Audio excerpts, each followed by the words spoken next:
मंगलाचरण डिस्कशन करथिले एमती विघ्न न हो बोली आ गोटे होची विघ्न निवारक एटा पॉइंट अछि केंदे एबे टॉपिक चलला बेले ताकि ये मंगलाचरण एथिपाई करा जाए कि हे प्रभु विघ्न न हो। गणेश को एथिपाई प्रार्थना कले स्वामी जी गणेश को प्रार्थना कले फिर भी हेगला कि गणेश का प्रति हमर श्रद्धा अछि कि नहीं सेथिपाई यदि आम कहे नहीं गणेश को प्रार्थना कले फिर भी हेगला जदि एई बा संशय रहिला ताले गणेश को प्रति श्रद्धा नहीं आमे आम काम करिया फिर भगवान हमको ठीक रास्ता बताई दे ये होची मेकानिकल जिंस मेकानिकल जिंस रे किछ ना किछ रही एते हमें भाविया उचित आगे बढ़ंतु वस्तु निर्देशक ओंकार से परमात्मा तत्व एई माध्यम रे ईश्वर स्मरण होची मंगलाचरण पे एवं शिष्य गुरु ठार आशीर्वाद मागुचे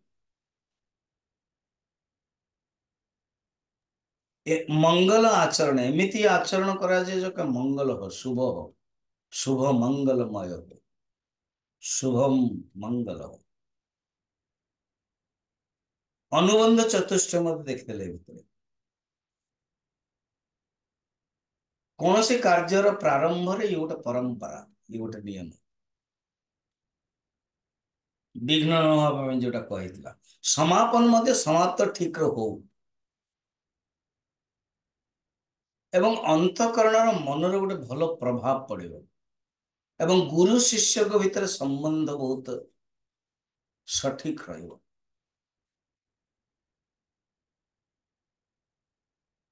गुरु जो ऊपर स्थिति रे अछंती शिष्य को मध्य सही स्थिति को पहुंचाया ପାଇଁ चाहउछन्ते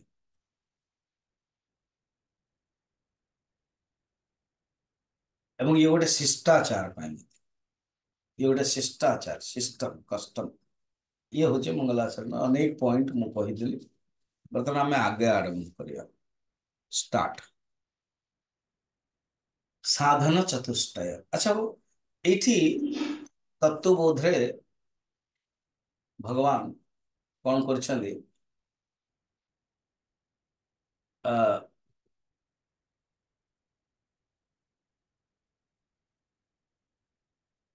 विषय देछन्ती एक दुई एमती अलग अलग विषय देछन्ती फर्स्ट होचे साधन चतुष्टय विषय तेणु नंबर वन विषय फिर दुई एमती सब अलग अलग सब विषय अच्छी जब जब जो जो विषय आसे सब आपन को कहि फिर मझिरे जगत रचना आत्मा विषय रे ये सब विषय अच्छी है फर्स्ट हो साधन चतुष्टय जमती अनुबंध चतुष्टय थिला मन रखता चार्टा जिनस अधिकारी विषय प्रयोजन संबंध ये है साधन चतुष्टय वर्तमान अनुबंध चतुष्टय सॉरी एबे साधन चतुष्टय माने कौन अधिकारी जो नंबर वन टा थिला से अधिकारी पाखे चारटा गुण अच्छी से भी से अधिकारी पारे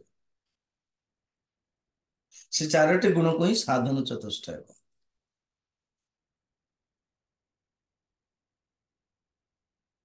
ये साधन चतुष्टय कौन देखता वर्तमान आम कौन करिया पढ़िया जो मान पाखे बही अच्छी आप मन मन पढ़े भल लगे ये श्लोक भी नहीं ये स्टाइल आर कहबार शैली बहुत सुंदर गद्यात्मक किंतु मझिरे मझिरे रही रही पढ़िया बहुत बढ़िया लगे साधन चतुष्टय संपन्ना साधन चतुष्टय संपन्ना अधिकारिणाम अधिकारिणाम मोक्ष साधन भूतम मोक्ष साधन भूतम तत्त्वविवेक प्रकारम तत्विवेक प्रकारम वक्ष्यामः वक्ष्यामः। देखो ये जो तत्वबोध रियली 7टा विषय अच्छे। फर्स्ट विषय हूँ साधन चतुष्टय। सेकेंड विषय हूँ तत्व विवेक। तृतीय हूँ जगत रचना, सृष्टि रचना। चतुर्थ हूँ जीव ईश्वर। पंचम हूँ तत्वमसी। षष्ठ हूँ जीवन मुक्ति लक्षण, जीवन मुक्तर लक्षण। एवं सप्तम हूँ कर्म बंधन मुक्ति। देखले 7टी विषय यहाँ अच्छी। 7टी विषय को हमको 10 दिन सारे। तेणु साधन चतुष्टय संपन्न अधिकारिणाम, साधन चतुष्टय संपन्न अधिकारी पाई मोक्ष साधन भूतम, मोक्ष साधन,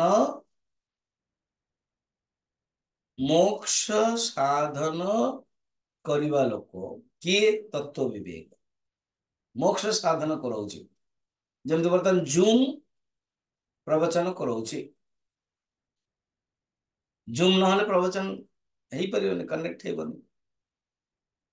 तेणु मोक्ष साधन भूतम तत्व विवेक प्रकारम, तत्व विवेक प्रकार में शैली, प्रकार माने इठे शैली, मेथड, प्रक्रिया वक्ष्यामः आमे कहूछु। तो भगवान ये शंकराचार्य ये प्रतिज्ञा करेले कि आमे यही तत्व विवेक प्रकार कहूछु। ये तत्व विवेक रियली सेकेंड रे बतेबे, सेकेंड टॉपिक रे। एबे प्रश्न हबो जेतले एटा से कहि देबे। बर्तमान क्वेश्चन आंसर रही। भावंतु आपण शिष्य रूप रे क्वेश्चन पचार।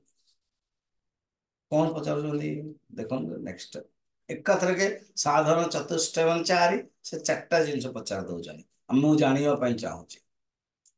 साधन चतुष्टय किम, साधन चतुष्टयं किम्। या नित्य वस्तु विवेक, नित्यानित्यवस्तु विवेकः। इहामुत्रार्थ फल भोग विराग, इहामुत्रार्थ फलभोग विरागः। समाधि षट संपत्ति मोक्षोत्तम चेते। समाधि षट्क संपत्ति मुमुक्षुत्वं चेति। से निजे ही प्रश्न पचार जो प्रश्न पचार निजको निजे आप भावे साधन चतुष्टय किम शिष्य पचारा गुरुदेव न ये प्रथम सूत्र आपन कहले साधन चतुष्टय संपन्न अधिकारिणाम, साधन चतुष्टय संपन्न अधिकारी। जमिति +2 साइंस पढ़ला से तेणु +2 साइंस रे कौन ना फिजिक्स, केमिस्ट्री, बायोलॉजी, मैथमेटिक्स। तो फिजिक्स, केमिस्ट्री, बायोलॉजी, मैथमेटिक्स चतुष्टय विषय अधिकारिणाम +2 साइंस छात्र है ना बुझे पे अपन बुझे +2 साइंस रो छात्र ये 4टा जगह थी। आजिकल किए मैथमेटिक्स रखुची, किए बायोलॉजी के बदल में कंप्यूटर साइंस रोची, सब डेवलप हो गलानी किंतु सब्जेक्ट किसी ना किसी रोची 3 4 जहाँ आर्ट्स रे मध्य economics, history, political science, logic आदि, फिर कॉमर्स रे मध्य।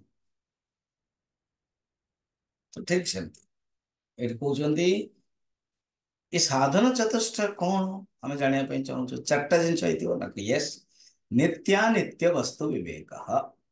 खाली विवेक कहले खाली विवेक शब्द कहीदे कौन हम कौन खाइब कौन न खाइब एटा भी विवेक, कौन कहब केते कहब केते कहबनी एटा भी विवेक। बुझे ये साधारण विवेक रे मु कहूनी नित्य अनित्य वस्तु विवेक।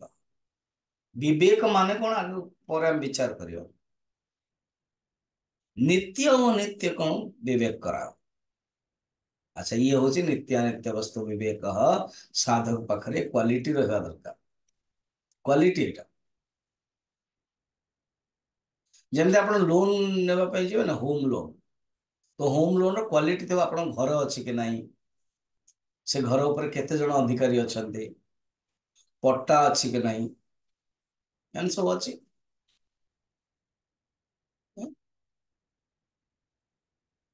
ତ ଇଏ ହଉଛି ଅଧିକାର। ଜମି ଯଦି କିଣିବାକୁ ଥିବ, ଆଉ ଜାଣିବ କି ଯାହାଠୁ କିଣିବ ତା ପାଖରେ ନିଜର ଅଛି କି ନାହିଁ, ସିଏ ତାର ଅନ୍ୟ ଥିବ, ଫିର ମଝିରେ ଗୋଟେ ବିଚୋଲିଆ ମଧ୍ୟସ୍ଥ ଥିବ, ସିଏ ତାର ଅସୁବିଧା ହଉଥିବ। ଲୋକଙ୍କର ଏମିତି ସବୁ ହଇରାଣ ହଉଛନ୍ତି। ମଝି ପଇସା ଦେଇ ଦେଇଥିବେ, ସିଏ ଖାଇ ଦେଇଥିବ। ଆଉ କେତେ ଜଣଙ୍କର ଜମି କେବଳ କିଣିବାର ହିଁ ବାସନା ଅଛି, ଏଇଟା କିଣିବି ସେଇଟା କିଣିବି ସେଇଟା କିଣିବି, ଜମି କିଣିକି ରଖିଥିବ, ଘର କରିବେନି। ତେଣୁ ଅଧିକାରୀ ହେବାକୁ ହେଲେ ହୋମ ଲୋନ ନେବେ, ଜମି ନେବେ। କିଏ ବିକୁଛି, ତାର ଅଧିକାର ସିଏ ନିଜେ ଅଛି କି ନାହିଁ। ସେମିତି ଏଇଠି ବେଦାନ୍ତ ବିଚାର କରିବାକୁ ପଡିବ, ତତ୍ଵ ବିବେକ କରିବାକୁ ପଡିବ, ତାହେଲେ ଅଧିକାରୀ ବିବେକ। फिर सेकंड कौन वैराग्य। इहा मूत्र फल भोग विराग। इह माने इस संसार रे, अमूत्र माने स्वर्ग, भविष्यत एमती नियंतु, मु भविष्यत रे आ पाइबी ओ पाइबी एमती। इह अमूत्र अर्थ, अर्थ माने जो इह मूत्र कर्म फलर भोग, अर्थ माने कर्म, कर्म फलर भोग र वैराग्य। अर्थ मध्य प्रयोजन मध्य कहा जाए, अर्थ है कर्म। इहा मूत्रार्थ फल भोग विराग। अच्छा, तीन गला। चारि कौन, समाधि षट संपत्ति मुमुक्षुत्वम। तीन है समाधि षट संपत्ति, ये छ संपत्ति सम आदि, फिर आप पर कहिबे कौन कौन सम आदि षट संपत्ति, और लास्ट रे मुमुक्षुत्वम। मुमुक्षुत्वम जाने पे इच्छा। ଏବେ ଯେମିତି ବର୍ତ୍ତମାନ ମିନିମମ୍ 36-37 ଲୋକ ଯୋଉ ଜଏନ୍ କରିଥିଲେ, ଅଧଘଣ୍ଟା ପରେ ଯେତେବେଳେ ବନ୍ଦ ହେଇଗଲା, ଆପଣ ମାନେ ତୁରନ୍ତ ଲଗେଇଦେଲେ, ତୁରନ୍ତ। ମୁଁ ବି ଲଗଉ ଲଗୁ ଆପଣ 20 ଜଣ ଲଗେଇ ସାରିଲେଣି। ତାମାନେ ଆପଣଙ୍କର ଇଣ୍ଟରେଷ୍ଟ ଅଛି, ଆପଣ ଜାଣିଛନ୍ତି ବୋଧେ, ହଁ ବୋଧେ କିଛି ଅସୁବିଧା ହେଇଥିବ। ଆଉ 5-6 ଜଣ କଣ ହେଲେ, ବର୍ତ୍ତମାନ ଯେତେ 30 ଜଣ ଅଛନ୍ତି ହେଲା, 36 ଥିଲେ, ଆଉ ହେଲା ସରିଲା, ବର୍ତ୍ତମାନ ଗାଧେଇବାକୁ ଯିବା, ଚା ପିଇବା, ଆଉ ହେଇଗଲା ତ, ଆରମ୍ଭ କରିଦେଲେ ସିଏ। ଅର୍ଥାତ ହେଳସିଆ ଇଣ୍ଟରେଷ୍ଟ ନାହିଁ, କହୁଛନ୍ତି ନାଇଁ ମୁମୁକ୍ଷୁ, ମୋର ମୁଁ ଯେମିତି ହେଲେ ଜାଣିବି, ଜ୍ଞାନ ପ୍ରାପ୍ତ କରିବି, ସେଇ ଭାବନା ହଉଛି मुमुक्षुत्व। समाधि सत्संपत्ति ये होची 3 नंबर, मुमुक्षुत्व होची 4 नंबर। मोक्ष प्राप्त करिया अनुबंध चतुष्ट मध्य पाइथिला हम। अधिकारी किए ना मुमुक्षु, एटा बताया पे देखा अधिकारी हेले 4टा जाक आवश्यक, से गोटे कहीदेले, गोटे मैंने 8टा अच्छी। जब मुझे एग्जांपल दूसरी, +2 साइंस रे फिजिक्स केमिस्ट्री बॉटनी माने बायोलॉजी और मैथमेटिक्स 4टा जिनस। जने यदि क्या अंकल आसिक पचारे स्टूडेंट को what is your subject, physics, बस एतिक से कहीदेला, तार बाकी सब भी अच्छी, केमिस्ट्री ना हबन ना, सेमती मुमुक्षु कहला माने बाकी भी अच्छी। गुरुजी ना, हाँ ना, आपण वर्तमान प्रथमे प्रतिज्ञा कराइले, ता पूर्व मंगलाचरण कराइले, मंगलाचरण एते सुंदर अर्थ, ता पूर्व तत्वबोध कौन बुझेले, ठीक अच्छी, आमे बुझिलु तत्वबोध कहीं पढ़ा उचित। अच्छा, प्रथमे विवेक चूड़ामणि पढ़ेदेले, तापर भी तत्वबोध एवं नौ कारण कौन भी बुझेदेले, ओके एग्रीड। तत्वबोध प्रथमे पढ़ा उचित। हाँ, तेणु आपण मान सांग मानू फ्रेंड्स मानू बहु पुओ झीओ माँ बापा समस्त कहते भाई ये नुआ जिनसटे शुण, तो मैंने विवेक चूड़ामणि शुणी, अरे बाबा विवेक चूड़ामणि दरकार नहीं शुणी, आग यहाँ शुण, तापर शुण, यहाँ स्टार्टिंग किए जब शुणी ना भी मौका, ये गोटे अवसर सुजोग, किसी भी जानी ना इंटरेस्ट भी नहीं, ତା ବି କୁହନ୍ତୁ ତମକୁ ଶୁଣ ଇଣ୍ଟରେଷ୍ଟ ହବ, ଶୁଣି ଚାଲିଲେ ଇଣ୍ଟରେଷ୍ଟ ହେଇ ଚାଲିବ। ଯେମିତି ଭକ୍ତି ନାହିଁ, ପୂଜା କଲେ ଭକ୍ତି ହେଇଯିବ। ପାନରେ ଅଟୋମେଟିକ ରଙ୍ଗ ହୁଏନି, ଲାଲ ରଙ୍ଗ। ପାନ ଦେନ୍ ଚୂନ ଦେନ୍ ମସଲା ଗୁଆ ସବୁ ମିଶେଇକି ଚୋବେଇଲେ ହୁଏ। ସେମିତି ଭକ୍ତିଟି ବାହାରେ, ବାରମ୍ବାର ଶ୍ରବଣ କର। ତେଣୁ ପ୍ରତିଜ୍ଞା କରିଦେଲେ ସାଧନ ଚତୁଷ୍ଟୟ ସମ୍ପନ୍ନ। ପ୍ରଶ୍ନ ହେଲା ସାଧନ ଚତୁଷ୍ଟୟ କଣ? ଗୁରୁଜୀ ଉତ୍ତର ଦେଇଦେଲେ, ନିତ୍ୟାନିତ୍ୟ ବସ୍ତୁ ବିବେକ, यहामूत्र फल भोग विराग, समाधि षट संपत्ति मोक्ष। चार्टा कहले। बर्तमान प्रश्न हम नित्य गोटे गोटे नित्यानित्य वस्तु कह, यहामूत्र फल भोग विराग कह, समाधि षट संपत्ति मैंने छटा सम जो गुण आदि से कौन, मोक्षत्व कौन। कंटिन्यू करी है पढ़िया। नित्यानित्य वस्तु विवेक कह, नित्यानित्यवस्तु विवेकः कः। नित्यानित्य वस्तु विवेक कह।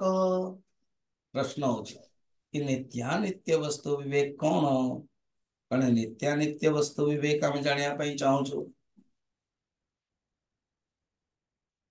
तो बर्तमान गुरु गुरुजी माने शंकराचार्य उत्तर दौरान, नित्य वस्तु एकम ब्रह्म, नित्यवस्त्वेकं ब्रह्म, तद्व्यतिरिक्तं सर्वम् अनित्यम्, तद्व्यतिरिक्तं सर्वम् अनित्यम्। अयमेव नित्यानित्य वस्तु विवेकः। अयमेव नित्यनित्यवस्तु विवेकः।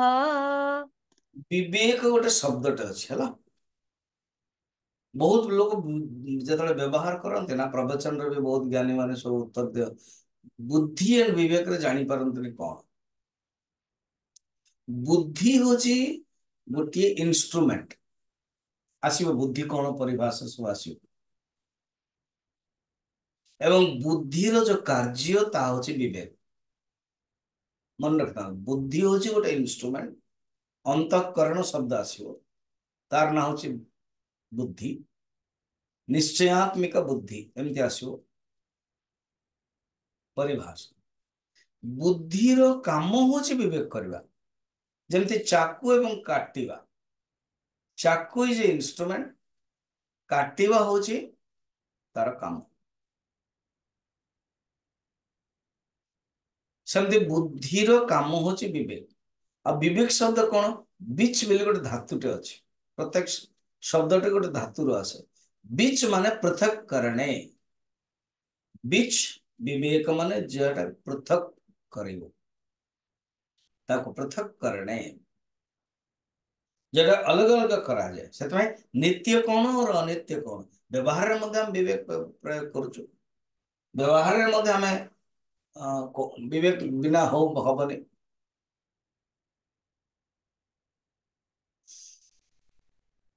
जदि आपण खाउछंदी, केते खाइबे केते न खाइबे विवेक करे पड़ुछ। केते सोइबे केते न सोइबे विवेक करे पड़ियो।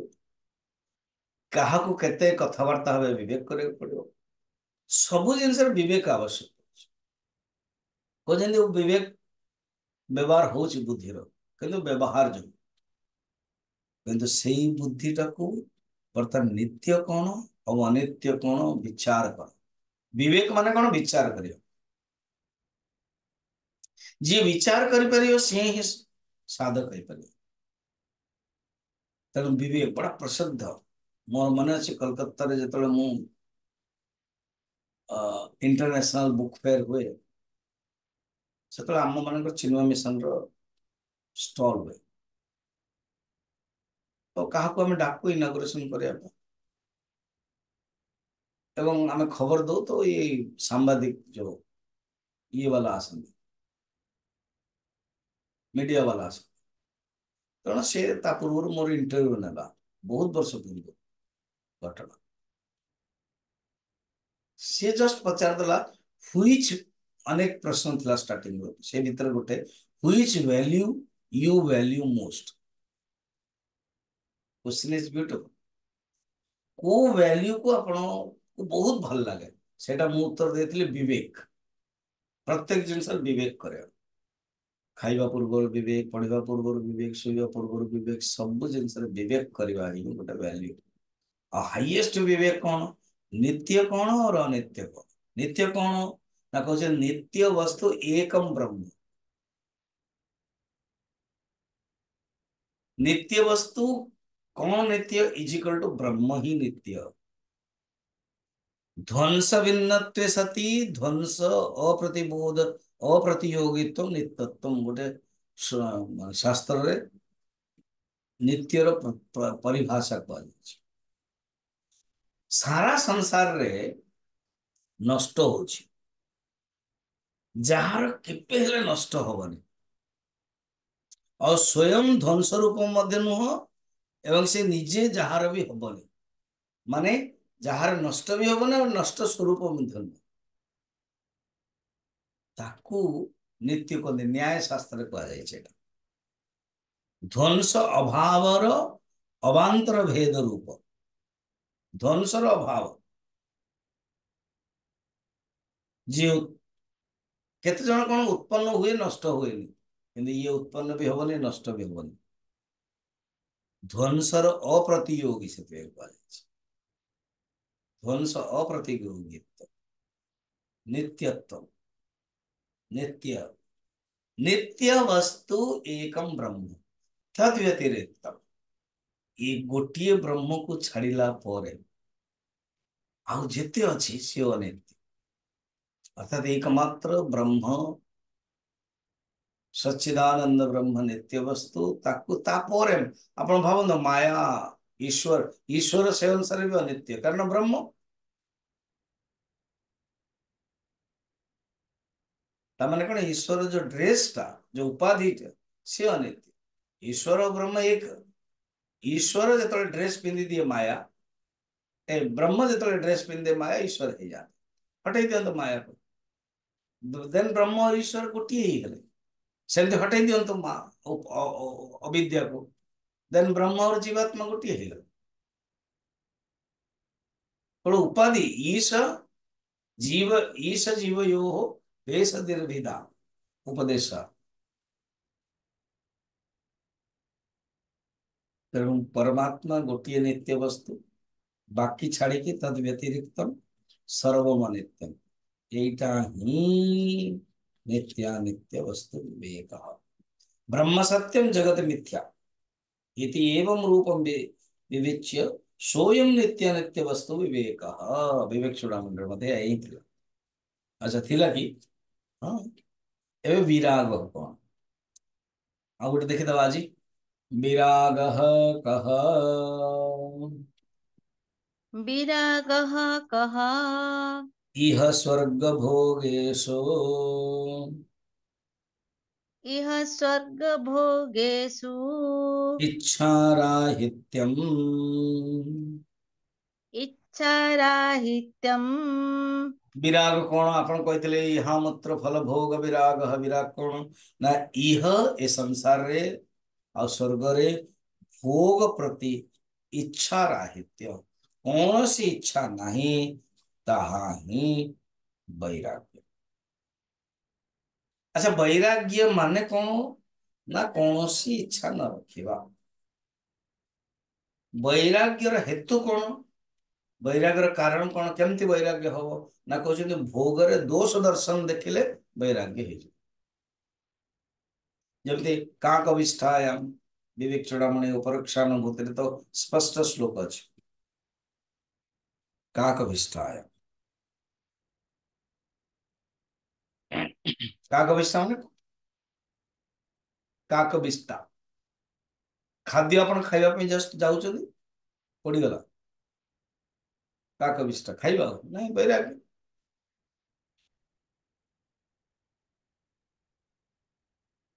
तेणु ये कहते वैराग्यर हेतु वैराग्यर कारण होची दोष दर्शन।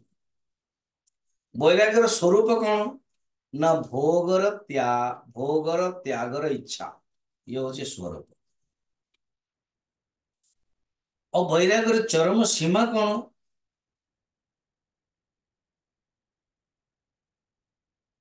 ଅର୍ଥାତ୍ ପୂର୍ଣ୍ଣ ରୂପରେ ଦୀନତା ଭାବ ଆଉ ନାହିଁ। ଛାଡିଲା ପରେ ମଧ୍ୟ ଗୋଟେ ଆନନ୍ଦ। ଜଣେ ଛାଡି ଦେଇଛି, ଜଣେ ଯେମିତି ଅଙ୍ଗୁର ଖଟାଏ ନାହିଁ, କିଛି ମିଳୁନି, ଏଣୁ ବୈରାଗ୍ୟ ସ୍ଥାନ ସବୁ ଛାଡ଼ିଦେଲା ପରେ ବି ଦୀନତା ଭାବ ନାହିଁ, ଦୁଃଖ ଭାବ ନାହିଁ, ଆନନ୍ଦ ଭାବ। ଇଏ ହଉଛି ବୈରାଗ୍ୟର ସୀମା। ତିନିଟା ଜିନିଷ ରଖିବେ। ବୈରାଗ୍ୟର ହେତୁ, କାରଣ, ବୈରାଗ୍ୟର ସ୍ୱରୂପ ଏଣ୍ଡ ବୈରାଗ୍ୟର ସୀମା। ବୈରାଗ୍ୟର ହେତୁ ଇଜିକାଲ ଟୁ ଦୋଷ ଦର୍ଶନ। ବୈରାଗ୍ୟର ସ୍ୱରୂପ ହଉଛି ଇଚ୍ଛା ତ୍ୟାଗ। ବୈରାଗ୍ୟର ଚରମ ସୀମା ହଉଛି ଆନନ୍ଦ, ଦୁଃଖ ନିବୃତ୍ତି, ଆନନ୍ଦ। ବୈରାଗ୍ୟ ପୁରା ଚରମ ସୀମାରେ ପହଞ୍ଚିଗଲା ମାନେ ଜାଣ କି ଆନନ୍ଦ, ଦୁଃଖ ନାହିଁ, ଦୀନତା ଭାବ ନାହିଁ। ଇଏ ହଉଛି ତା ମେଥଡ। ବୈରାଗ୍ୟ ଯେତେବେଳେ ହେଇଯିବ ନା, ଆସକ୍ତିର ଅଭାବ ହୁଏ, ସମସ୍ତ ଭୋଗରୁ ମୁହଁ ମୋଡ଼ିଯାଏ। ଥରେ ଯଦି ମନଟା ଯେତେବେଳେ ଚାଲିଗଲା, ଆଉ ଯେମିତି ବାନ୍ତି ଆମେ କରୁଛୁ ଭୋମିଟ, ଆଉ କିଏ ଜଣେ ଖାଇବ କି? ଥୁକ କିଏ ଆଉ ଜଣେ ନବ କି? ବାସ୍ ବୈରାଗ୍ୟର ଚରମ ସୀମା। ସ୍ୱପ୍ନରେ ବି ସେ ଆଉ ଭାବିବନି। ବୈରାଗ୍ୟର ସ୍ୱରୂପ କଣ? ଇଚ୍ଛା ତ୍ୟାଗ ଆଉ ଭୋଗର ଅଭାବ। ଥିଲେ ମାନେ ଭୋଗ କରୁନି ତଥାପି ଆନନ୍ଦ। ପ୍ରଥମେ କଣ? ଅପୂର୍ଣ୍ଣ, ଯେତେବେଳେ ଭୋଗ ନଥିବ ଅପୂର୍ଣ୍ଣ, ଏବେ ଅପୂର୍ଣ୍ଣ ନାହିଁ, ଏବେ ପୂର୍ଣ୍ଣ। ଇଏ ହଉଛି ବୈରାଗ୍ୟର କଥା। ଫିର କାଲି ଆମେ ଦେଖିବା ସମାଧି ସଟକ ସମ୍ପତ୍ତି। ମୁଁ ଯେମିତି କହିଲି ଆପଣଙ୍କୁ, ଆପଣ ଅନ୍ୟମାନଙ୍କୁ କୁହନ୍ତୁ, ସେମାନେ ଶୁଣିବେ ଏଣ୍ଡ ଆସିବେ, ଆଟେଣ୍ଡ କରିବେ, ହେଲା।